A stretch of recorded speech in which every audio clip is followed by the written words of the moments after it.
Right. Good afternoon. We're here just after the consumer panel this afternoon. I've got wonderful Gosha with me, and she was joining the panel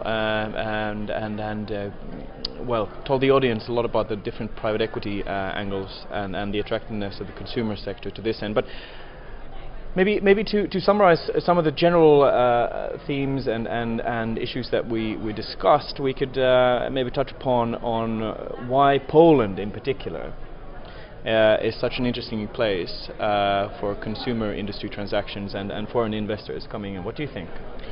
Sure. So, I mean, if you look at the consumer arena, Poland is attractive purely due to its size. It is the largest economy in the Central Eastern European, if you define it the way we define, which is the countries that recently joined the European Union. So Poland has the largest market, compounded with the fact that we still have this catch-up demand with consumers consuming more and more, and the consumption per capita growing.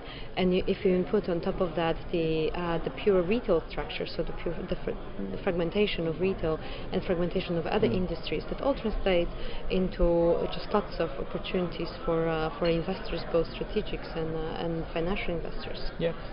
And what's been your story over the past few years? And as far as I've gathered, you put the money where the mouth is, kind of thing, and invested in quite a few, also in both food and as well as in retail. Can you tell us a little bit about those cases? That's actually a very good summary of our strategy, because our strategy is definitely very close to where your mouth is, as we do believe in investing in consumer goods, and food and agriculture is kind of the underlying part of the consumer, and Poland is just the largest part to it. So we've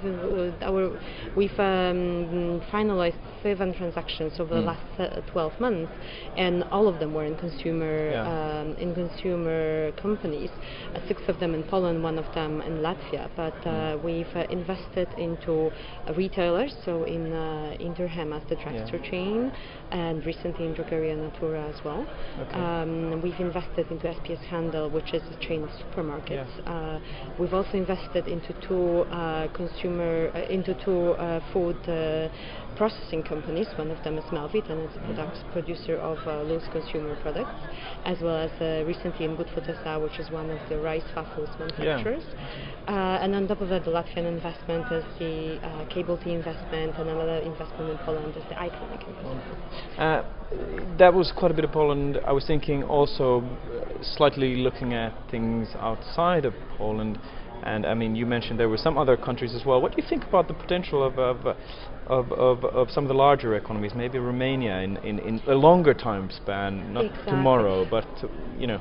So our core area is, as I mentioned, the countries that have joined European Union, and we believe Romania is the 2nd largest potential within that market. And again, it's driven by the size of the economy, and also to a certain extent to the fact that we very often see it following similar path as Poland, just probably with still getting closer to where Poland is. So a couple of years delayed. It also joined the European Union a couple of years later.